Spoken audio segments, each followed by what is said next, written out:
যমকে আমন্ত্রণ জানালো তার কাছে আসার জন্য। তো যমেরও প্রচুর কাজ, প্রচুর ব্যস্ততা, সে আসার সময় করে উঠতে পারলো না। তারপরে অবশেষে কার্তিক মাসের শুক্লপক্ষের দ্বিতীয়া তিথিতে যম এলো যমুনার কাছে।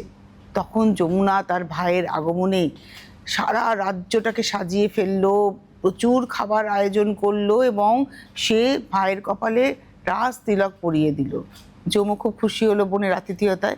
যম বলল, তোমাকে আমি উপহার নয় বর দেবো 3টে, তুমি আমার কাছ থেকে 3টে বর পাবে। যমুনা তখন 3টে বর পেল। 3টে বর কি চাইলো? প্রথম বর সে চেয়েছিল যে তার মতো যে বোন ভাইয়ের অপেক্ষায় থেকে ভাইয়ের কপালে ফোঁটা দেবে উপবাস থেকে, সেই বোনের ভাই যেন একেবারে সমস্ত বিপদ মুক্ত হয়। এটা হচ্ছে তার প্রথম বর। দ্বিতীয় বর, এই দিনটা যেন সারা মর্তবাসী পালন করে। এবং তৃতীয় বর যেটা ছিল সেটা হচ্ছে যমুনা নদীর জলে যদি কেউ স্নান করে তার যেন সমস্ত পাপ ধুয়ে যায়।